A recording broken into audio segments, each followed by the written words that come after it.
પરંતુ ચોઇસ ફિલિંગમાં ખાસ ધ્યાન રાખવાનું, તમને એક કરતા વધુ કોલેજની અંદર એડમિશન મળવાની શક્યતાઓ છે, સંભાવનાઓ છે, તમારું મેરિટ એ લિસ્ટ એ રીતનું બને છે, તો તમારે જે પણ જેટલી કોલેજની અંદર શક્યતાઓ છે એ પર્ટિક્યુલર 5 કોલેજ હોય, 10 કોલેજ હોય, તો એ 10 કોલેજનો ક્રમ તમારે એક્યુરેટલી કરવાનો હોય છે. તમારી પસંદગી અનુસાર ફર્સ્ટ, સેકન્ડ, થર્ડ એ બહુ ધ્યાન રાખીને કરવાનું છે.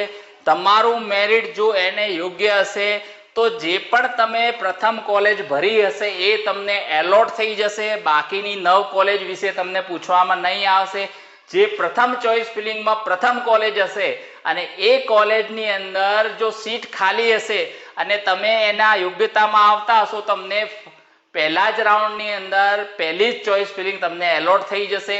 એટલે ખાસ ધ્યાન રાખવાનું, જેટલું પણ આપણે સર્ચ કર્યું છે, જેટલું પણ આપણે વિચાર્યું છે, એ દરેક કોલેજ આપણને મળી શકે એવી દરેક કોલેજનું ચોઇસ ફિલિંગનો ક્રમ ખાસ ધ્યાનથી આપણે ઉમેરવાનો છે, નક્કી કરવાનો છે.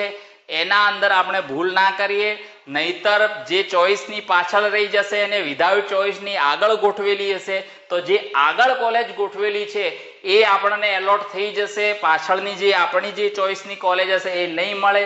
એટલે ખાસ આપણે ચોઇસ ફિલિંગમાં ધ્યાન રાખવાનું, જે ફર્સ્ટ ચોઇસ છે આપણી એ તો પહેલા જ ગોઠવવાની, એના પછી સેકન્ડ, થર્ડ ને ફોર્થ એ ક્રમશઃ ગોઠવવાની